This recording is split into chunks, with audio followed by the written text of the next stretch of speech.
Bilangan pasal 31. Pembalasan kepada orang Midian. Tuhan berfirman kepada Musa, "Lakukanlah pembalasan orang Israel kepada orang Midian. Kemudian engkau akan dikumpulkan kepada kaum leluhurmu." Lalu berkatalah Musa kepada bangsa itu, "Baiklah, sejumlah orang dari antaramu mempersenjatai diri untuk berperang, supaya mereka melawan Midian untuk menjalankan pembalasan Tuhan terhadap Midian. Dari setiap suku di antara segala suku Israel, haruslah kamu menyuruh 1.000 orang untuk berperang. Demikianlah diserahkan dari kaum-kaum Israel 1.000 orang dari tiap-tiap suku. Jadi 12.000 orang bersenjata untuk berperang. Lalu Musa menyuruh mereka untuk berperang, 1.000 orang dari tiap-tiap suku, bersama-sama dengan Pinehas, anak Imam Eleazar, untuk berperang, dengan membawa perkakas tempat kudus, dan nafiri-nafiri pemberi tanda semboyan. Kemudian berperanglah mereka melawan Midian, seperti yang diperintahkan Tuhan kepada Musa, lalu membunuh semua laki-laki mereka. Selain dari orang-orang yang mati terbunuh itu, mereka pun membunuh juga raja-raja Midian, yakni Ewi, Rekem, Zur, Hur, dan Reba, kelima raja Midian. Juga Bileam bin Beor dibunuh mereka dengan pedang. Kemudian Israel menawan perempuan-perempuan Midian dan anak-anak mereka, juga segala hewan, segala ternak, dan segenap kekayaan mereka dijarah. Dan segala kota kediaman, serta segala tempat perkemahan mereka dibakar. Kemudian diambillah seluruh jarahan dan seluruh rampasan berupa manusia dan hewan itu, dan dibawalah orang-orang tawanan, rampasan, dan jarahan itu kepada Musa dan Imam Eleazar dan kepada umat Israel ke tempat perkemahan di dataran Moab yang di tepi sungai Yordan dekat Yeriko. Lalu pergilah Musa dan Imam Eleazar dan semua pemimpin umat itu sampai keluar tempat perkemahan untuk menyongsong mereka. Maka gusarlah Musa kepada para pemimpin tentara itu, kepada para kepala pasukan 1.000 dan para kepala pasukan 100 yang pulang dari peperangan. Dan Musa berkata kepada mereka, "Kamu biarkankah semua perempuan hidup? Bukankah perempuan-perempuan ini, atas nasihat Bileam, menjadi sebabnya orang Israel berubah setia terhadap Tuhan dalam hal Peor, sehingga tulah turun ke antara umat Tuhan? Maka sekarang, bunuhlah semua laki-laki di antara anak-anak mereka, dan juga semua perempuan yang pernah bersetubuh dengan laki-laki haruslah kamu bunuh. Tetapi semua orang muda di antara perempuan yang belum pernah bersetubuh dengan laki-laki, haruslah kamu biarkan hidup bagimu. Tetapi kamu ini, berkemahlah 7 hari lamanya di luar tempat perkemahan. Setiap orang yang telah membunuh orang, dan setiap orang yang kena kepada orang yang mati terbunuh, haruslah menghapus dosa dari dirinya pada hari yang ketiga dan pada hari yang ketujuh. Kamu sendiri dan orang-orang tawananmu. Juga setiap pakaian dan setiap barang kulit, dan setiap barang yang dibuat dari bulu kambing, dan setiap barang kayu, haruslah disucikan." Lalu berkatalah Imam Eleazar kepada para prajurit yang telah pergi bertempur itu, "Inilah ketetapan hukum yang diperintahkan Tuhan kepada Musa. Hanya emas dan perak, tembaga, besi, timah putih, dan timah hitam, segala yang tahan api, haruslah kamu lalukan dari api, supaya menjadi tahir. Tetapi semuanya itu haruslah juga disucikan dengan air penyuci, dan segala yang tidak tahan api, haruslah kamu lalukan dari air. Lagi pula kamu harus mencuci pakaianmu pada hari yang ketujuh, supaya kamu tahir, dan kemudian bolehlah kamu masuk ke tempat perkemahan." Mengenai jarahan, Tuhan berfirman kepada Musa, "Hitunglah jumlah rampasan yang telah diangkut, yang berupa manusia dan hewan. Engkau ini dan Imam Eleazar, serta kepala-kepala puak umat itu. Lalu bagi dualah rampasan itu kepada pasukan bersenjata yang telah keluar berperang, dan kepada segenap umat yang lain. Dan engkau harus mengkhususkan upeti bagi Tuhan dari para prajurit yang keluar bertempur itu, yakni 1 dari setiap 500, baik dari manusia, baik dari lembu, dari keledai, dan dari kambing domba. Dari yang setengah yang telah didapat mereka, haruslah engkau mengambilnya, lalu menyerahkannya kepada Imam Eleazar sebagai persembahan khusus bagi Tuhan. Tetapi dari yang setengah lagi, yang untuk orang Israel lain, haruslah engkau mengambil 1 ambilan dari setiap 50, baik dari manusia, baik dari lembu, dari keledai, dan dari kambing domba. Jadi dari segala hewan, lalu menyerahkan semuanya kepada orang Lewi yang memelihara kemah suci Tuhan. Kemudian Musa dan Imam Eleazar melakukan seperti yang diperintahkan Tuhan kepada Musa. Adapun rampasan, yakni yang masih tinggal dari apa yang telah dijarah laskar itu, berjumlah 675.000 ekor kambing domba, dan 72.000 ekor lembu, dan 61.000 ekor keledai. Selanjutnya orang-orang, yaitu perempuan-perempuan yang belum pernah bersetubuh dengan laki-laki, seluruhnya 32.000 orang. Yang setengah, yang menjadi bagian orang-orang yang telah keluar berperang itu, jumlahnya 337.500 ekor kambing domba. Jadi upeti bagi Tuhan dari kambing domba itu ada 675 ekor. Lembu-lembu 36.000 ekor. Jadi upetinya bagi Tuhan ada 72 ekor. Keledai-keledai 30.500 ekor. Jadi upetinya bagi Tuhan ada 61 ekor. Dan orang-orang 16.000 orang. Jadi upetinya bagi Tuhan 32 orang. Lalu Musa menyerahkan upeti yang dikhususkan bagi Tuhan itu kepada Imam Eleazar, seperti yang diperintahkan Tuhan kepada Musa. Yang setengah lagi, yang menjadi bagian orang Israel lain, yang dipisahkan Musa dari bagian orang-orang yang telah berperang itu, yaitu yang setengah yang menjadi bagian umat yang lain itu. Domba-domba 337.500 ekor, lembu-lembu 36.000 ekor, keledai-keledai 30.500 ekor, dan orang-orang 16.000 orang. Lalu Musa mengambil dari yang setengah, yang menjadi bagian orang Israel lain itu, 1 ambilan dari setiap 50, baik dari manusia, baik dari hewan, kemudian menyerahkan semuanya kepada orang Lewi yang memelihara kemah suci, seperti yang diperintahkan Tuhan kepada Musa.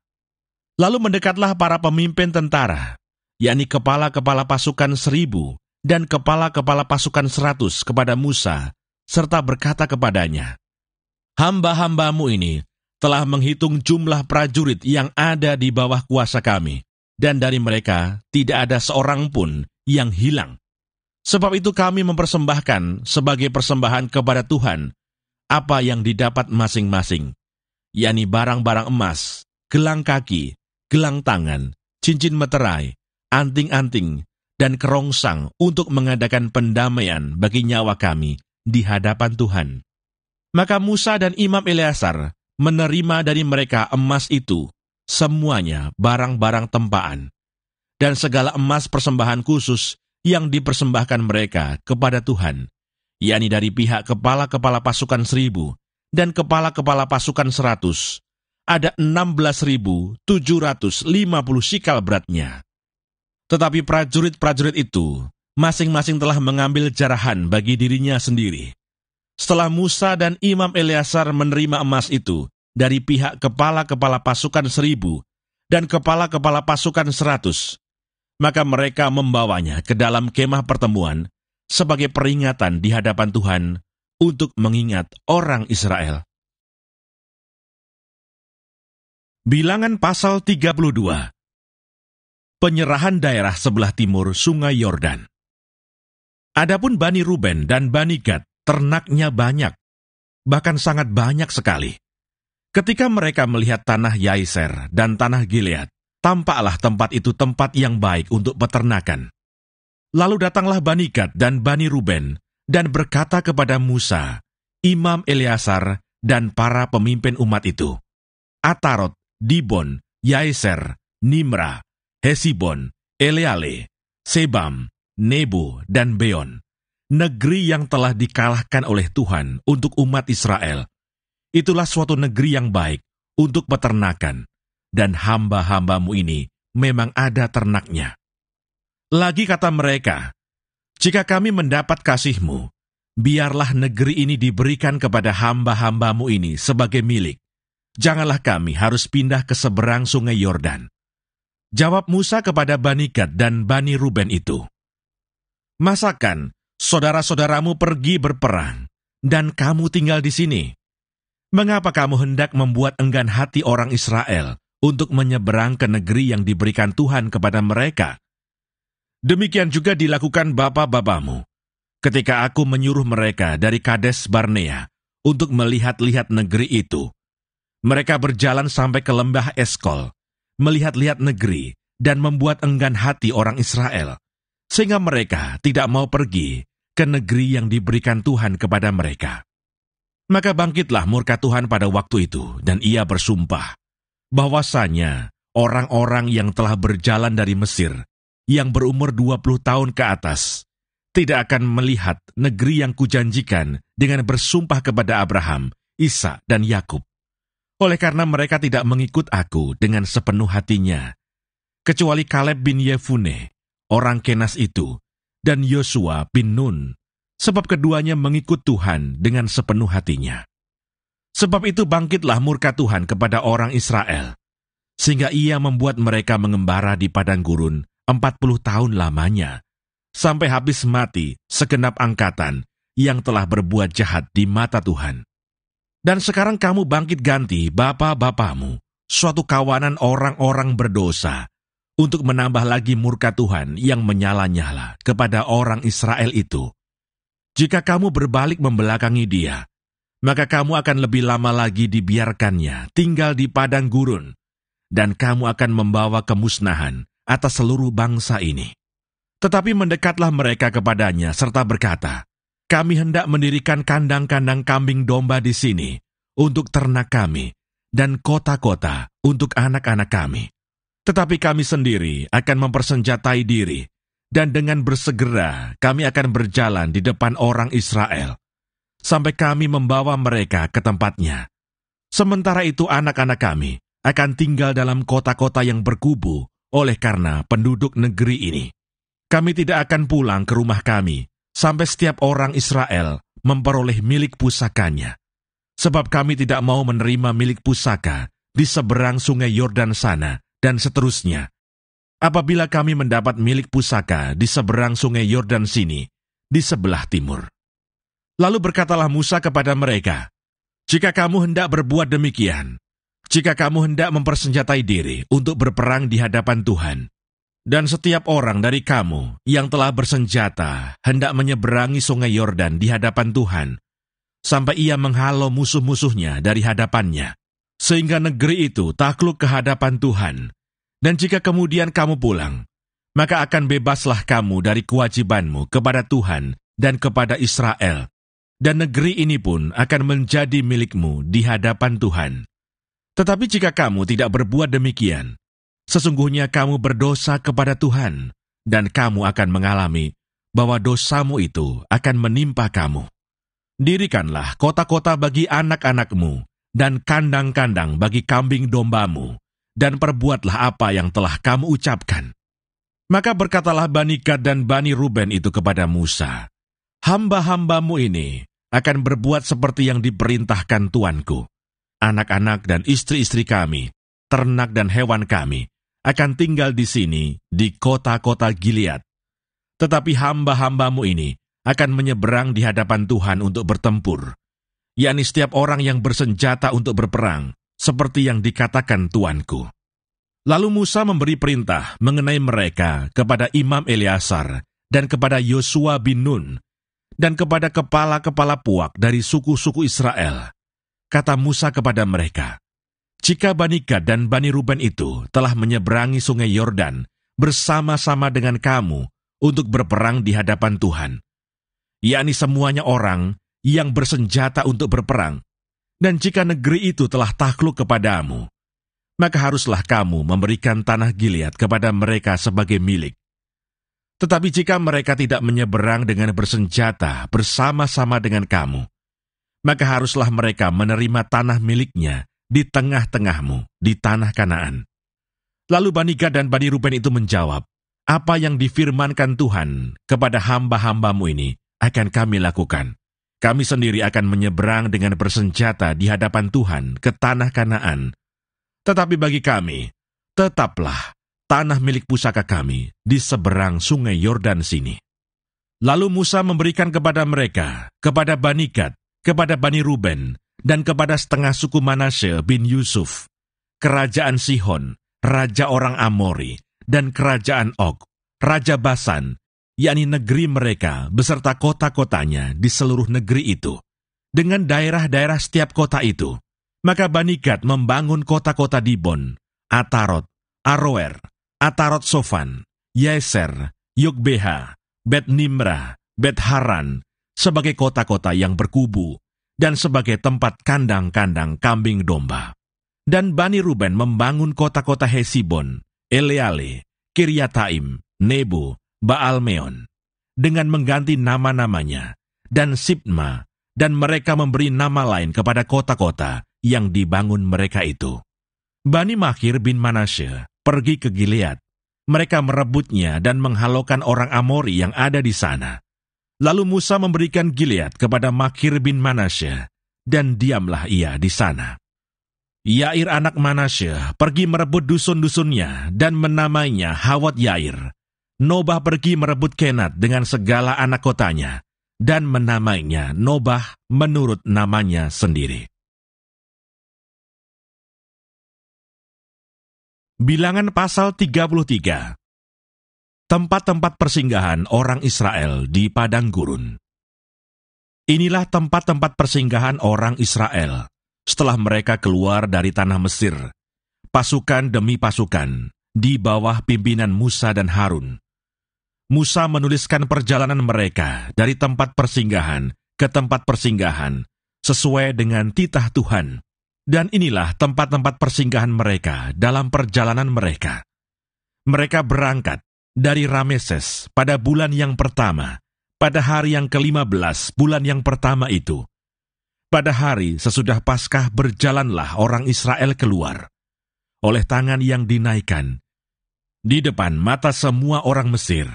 Sementara orang Mesir sedang menguburkan orang-orang yang telah dibunuh Tuhan di antara mereka, yakni semua anak sulung, sebab Tuhan telah menjatuhkan hukuman-hukuman kepada para allah mereka. Berangkatlah orang Israel dari Rameses, lalu berkemah di Sukot. Mereka berangkat dari Sukot, lalu berkemah di Etam yang di tepi padang gurun. Mereka berangkat dari Etam, lalu balik kembali ke Pihahirot yang di depan Baal Sefon, kemudian berkemah di tentangan Migdol. Mereka berangkat dari Pihahirot dan lewat dari tengah-tengah laut ke padang gurun. Lalu mereka berjalan 3 hari perjalanan jauhnya di padang gurun Etam. Kemudian mereka berkemah di Mara. Mereka berangkat dari Mara, lalu sampai ke Elim. Di Elim ada 12 mata air dan 70 pohon kurma. Di sanalah mereka berkemah. Mereka berangkat dari Elim, lalu berkemah di tepi Laut Teberau. Mereka berangkat dari Laut Teberau, lalu berkemah di padang gurun Sin. Mereka berangkat dari padang gurun Sin, lalu berkemah di Dofka. Mereka berangkat dari Dofka, lalu berkemah di Alus. Mereka berangkat dari Alus, lalu berkemah di Rafidim, dan di sana tidak ada air minum untuk bangsa itu. Mereka berangkat dari Rafidim, lalu berkemah di padang gurun Sinai. Mereka berangkat dari padang gurun Sinai, lalu berkemah di Kibrot Ta'awa. Mereka berangkat dari Kibrot Ta'awa, lalu berkemah di Haserot. Mereka berangkat dari Haserot, lalu berkemah di Ritma. Mereka berangkat dari Ritma, lalu berkemah di Rimon Peros. Mereka berangkat dari Rimon Peros, lalu berkemah di Libna. Mereka berangkat dari Libna, lalu berkemah di Risa. Mereka berangkat dari Risa, lalu berkemah di Kehelata. Mereka berangkat dari Kehelata, lalu berkemah di Harsafir. Mereka berangkat dari Harsyafer, lalu berkemah di Harada. Mereka berangkat dari Harada, lalu berkemah di Makelot. Mereka berangkat dari Makelot, lalu berkemah di Tahat. Mereka berangkat dari Tahat, lalu berkemah di Tarah. Mereka berangkat dari Tarah, lalu berkemah di Mitka. Mereka berangkat dari Mitka, lalu berkemah di Hasmona. Mereka berangkat dari Hasmona, lalu berkemah di Moserot. Mereka berangkat dari Moserot, lalu berkemah di Bene Yaakan. Mereka berangkat dari Bene Yaakan, lalu berkemah di Horgidgad. Mereka berangkat dari Horgidgad, lalu berkemah di Yotbata. Mereka berangkat dari Yotbata, lalu berkemah di Abrona. Mereka berangkat dari Abrona, lalu berkemah di Esion Geber. Mereka berangkat dari Esion Geber, lalu berkemah di padang gurun Zin, yaitu Kades. Mereka berangkat dari Kades, lalu berkemah di Gunung Hor, di perbatasan tanah Edom. Ketika itu Imam Harun naik ke Gunung Hor sesuai dengan titah Tuhan, dan di situ ia mati pada tahun ke-40, sesudah orang Israel keluar dari tanah Mesir, pada bulan yang kelima, pada tanggal 1 bulan itu. Harun berumur 123 tahun ketika ia mati di Gunung Hor. Pada waktu itu Raja negeri Arad, orang Kanaan itu, yang tinggal di tanah Negeb, di tanah Kanaan, mendengar kabar tentang kedatangan orang Israel.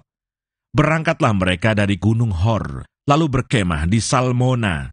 Mereka berangkat dari Salmona, lalu berkemah di Funon. Mereka berangkat dari Funon, lalu berkemah di Obot.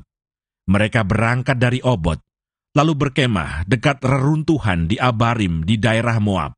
Mereka berangkat dari reruntuhan itu, lalu berkemah di Dibon-Gad. Mereka berangkat dari Dibon-Gad, lalu berkemah di Almon di Blataim. Mereka berangkat dari Almon di Blataim, lalu berkemah di pegunungan Abarim di depan Nebo. Mereka berangkat dari pegunungan Abarim, lalu berkemah di dataran Moab, di tepi sungai Yordan dekat Yeriko. Mereka berkemah di tepi sungai Yordan, dari Bet Yesimot sampai ke Abel Sitim di dataran Moab. Apa yang harus dilakukan sesudah tanah Kanaan direbut? Tuhan berfirman kepada Musa di dataran Moab, di tepi sungai Yordan dekat Yeriko. Berbicaralah kepada orang Israel, dan katakanlah kepada mereka, apabila kamu menyeberangi sungai Yordan ke tanah Kanaan, maka haruslah kamu menghalau semua penduduk negeri itu dari depanmu, dan membinasakan segala batu berukir kepunyaan mereka. Juga haruslah kamu membinasakan segala patung tuangan mereka, dan memusnahkan segala bukit pengorbanan mereka. Haruslah kamu menduduki negeri itu, dan diam di sana, sebab kepadamulah kuberikan negeri itu untuk diduduki. Maka haruslah kamu membagi negeri itu sebagai milik pusaka, dengan membuang undi menurut kaummu. Kepada yang besar jumlahnya, haruslah kamu memberikan milik pusaka yang besar, dan kepada yang kecil jumlahnya, haruslah kamu memberikan milik pusaka yang kecil yang ditunjuk oleh undi bagi masing-masing. Itulah bagian undiannya. Menurut suku nenek moyangmu, haruslah kamu membagi milik pusaka itu. Tetapi jika kamu tidak menghalau penduduk negeri itu dari depanmu, maka orang-orang yang kamu tinggalkan hidup dari mereka akan menjadi seperti selumbar di matamu, dan seperti duri yang menusuk lambungmu, dan mereka akan menyesatkan kamu di negeri yang kamu diami itu. Maka akan kulakukan kepadamu seperti yang kurancang melakukan kepada mereka.